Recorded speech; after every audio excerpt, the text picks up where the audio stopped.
Drake's POV.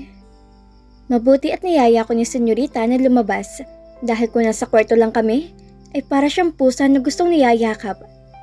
Hindi ko na alam pa kung paano ko siya iwasan. Ang pagbalik na lang sa bahay namin ng paraan para maiwasan ko siya. Pero paano? Ilang beses ko nang kinausap si Inay na bumalik na lang ako sa amin.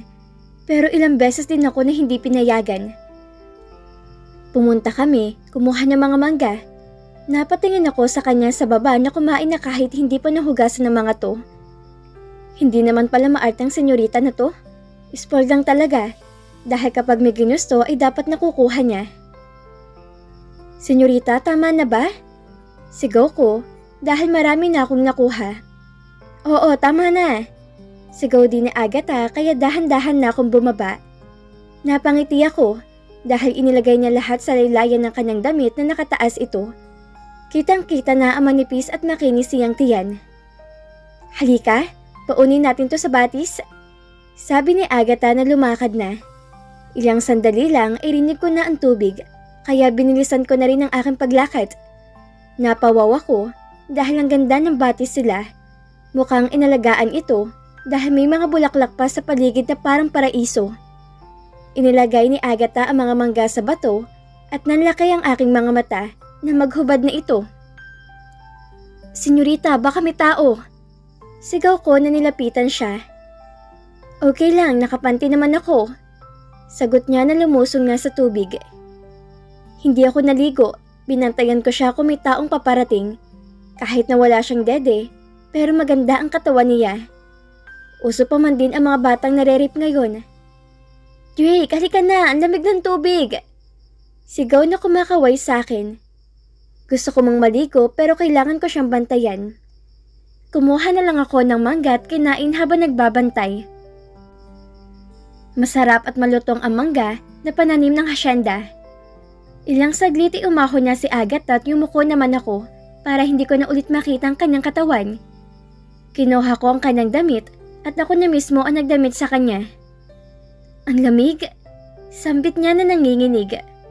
Makahoy kasi ang paligid ng batis kaya hindi nasisinganagan ng araw. Hinubad ko ang aking pang-itaas sa damit at isinuot ko din sa kanya. Hindi man lang siya nagpasalamat.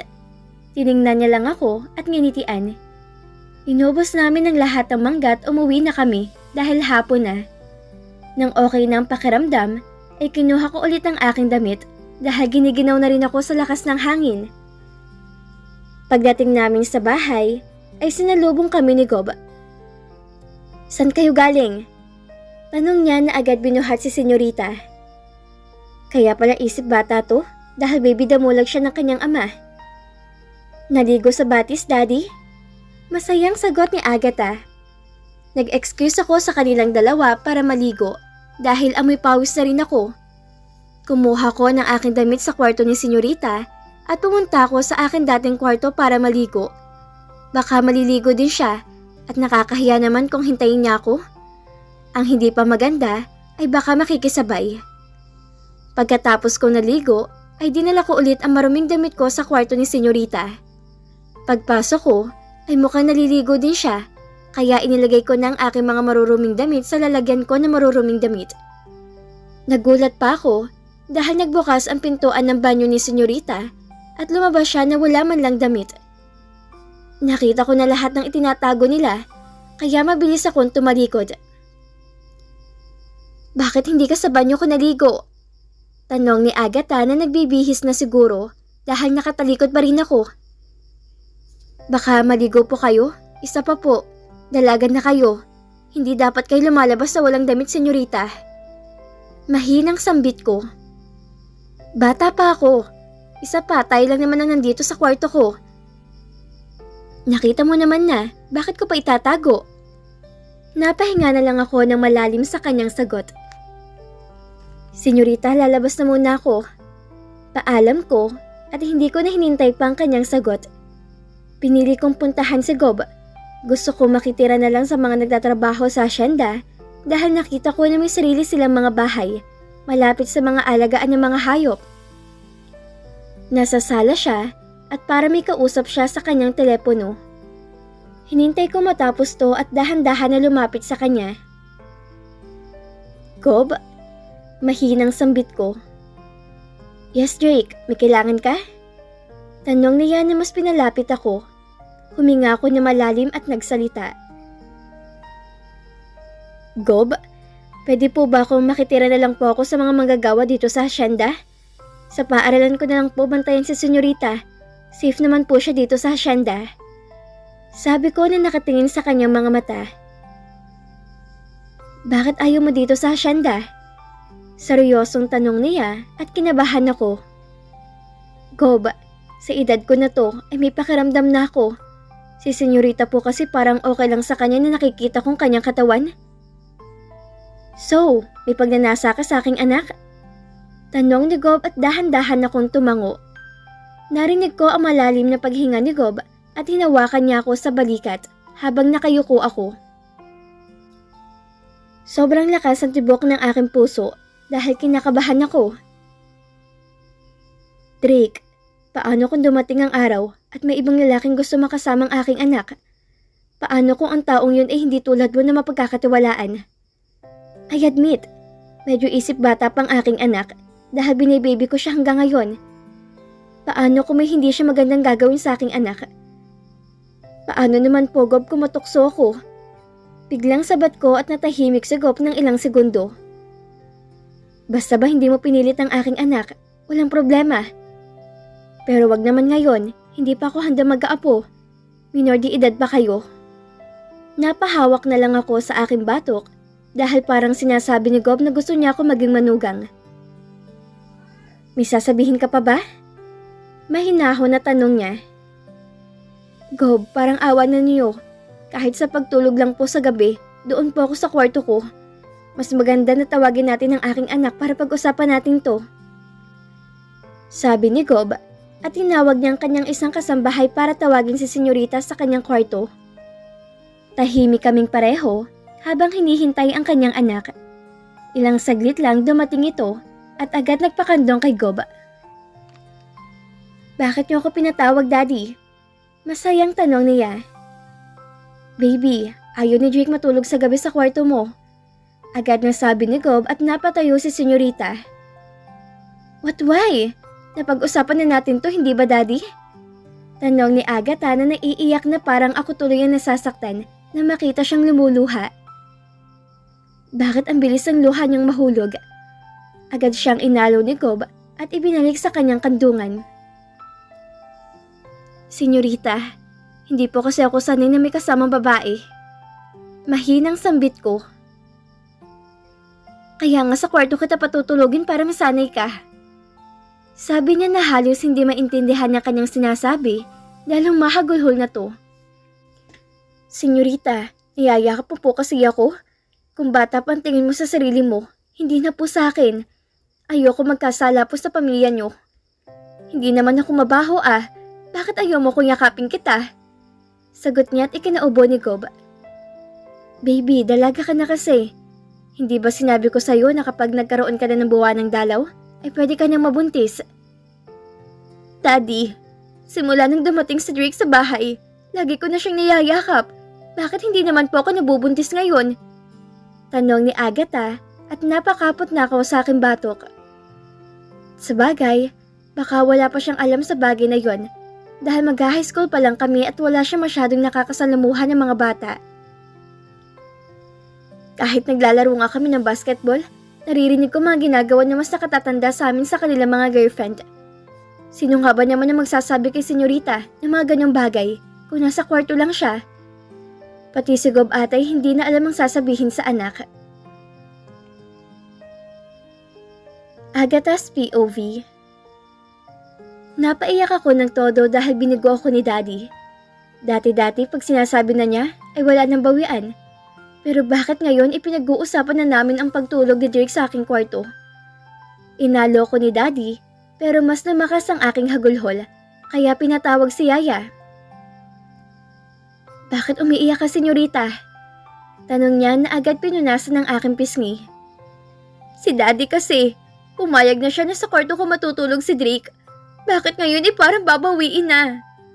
Sagot ko na nahihirapan na magsalita kakaiyak. Ano bang naging problema, Gob? Tanong ni Yaya kay Daddy. Anak, mag-usap lang kami saglit, Rosenda. Paalam ni Daddy at napangiti ako nang inakbayan niya si Yaya. Umiiyak na nakangiti. Puna ni Drake na umupo sa tabi ko at tiningnan ko siya na masama. Pati din to ay walang isang salita. Inalala niya ako pero tinatabi ko ang kanyang kamay. Ilang saglit ay bumalik si Daddy at Yaya. Drake, halika na muna. Anak, mag-usap na muna kayo ng Yaya Rosenda mo. Sabi ni Daddy at kami na lang ni Yaya ang natira sa sala.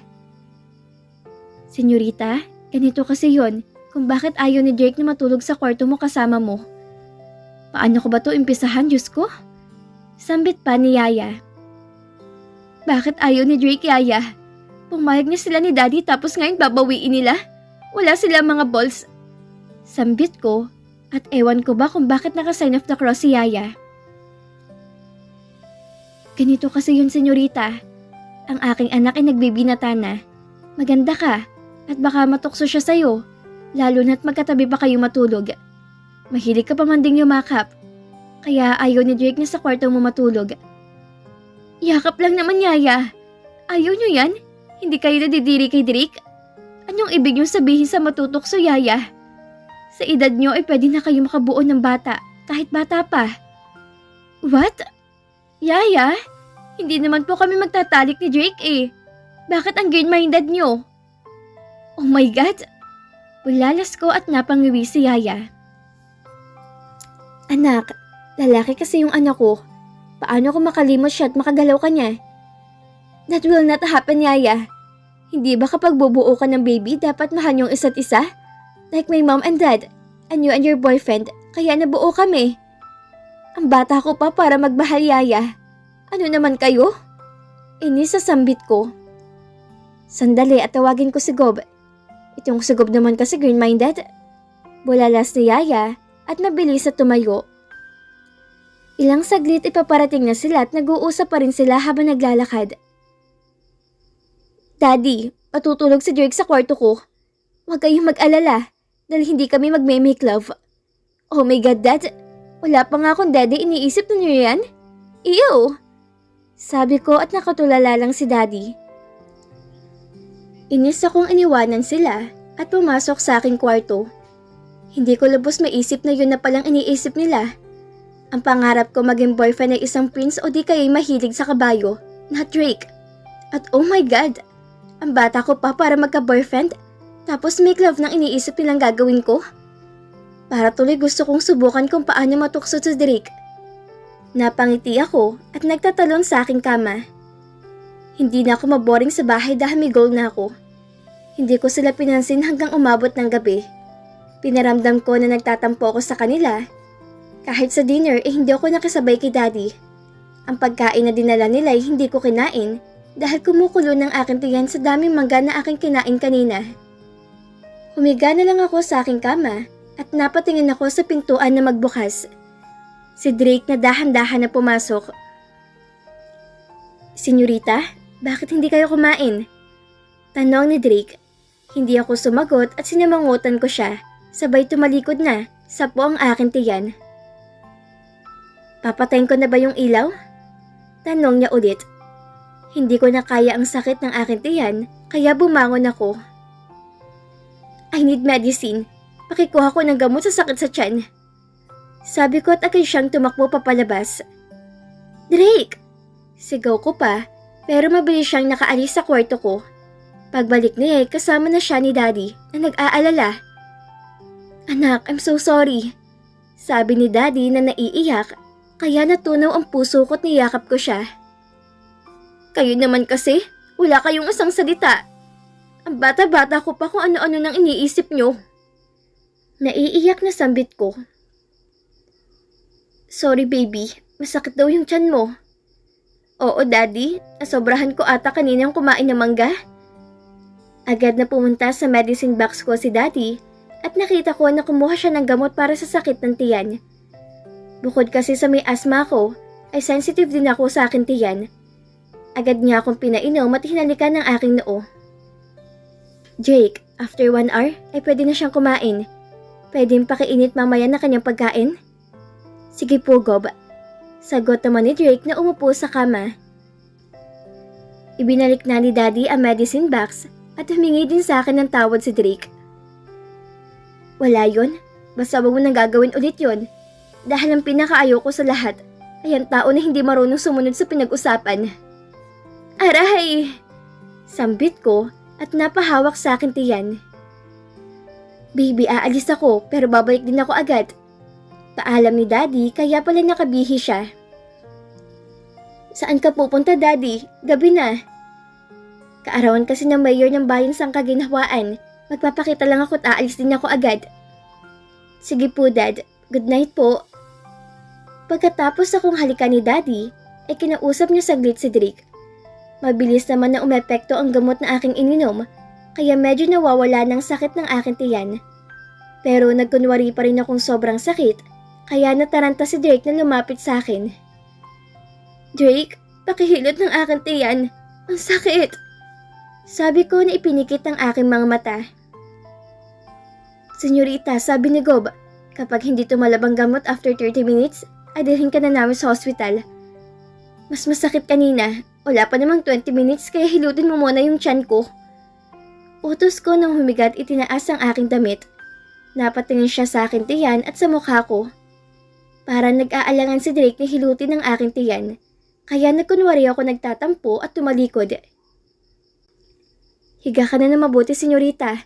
Hindi ako marunong maghilot pero susubukan ko. Sabi niya na umupo na sa akin tabi. Ipinikit ko naman ang aking mga mata at ilang saglit ay ramdam ko na malamig niyang palad. Drake, bakit ang lamig ng palad mo? Tanong ko na iminulat ang aking mga mata. Kinakabahan lang po, senyorita. Sagot ni Drake na hindi makatingin sa akin, kaya napangiti ako ng palihim. At dito na po nagtatapos ang kabanata ng ating kwento. Muli niyo po akong samahan sa mga susunod na kabanata na ibabahagi ko sa inyo. Maraming salamat po at ingat po tayong lahat.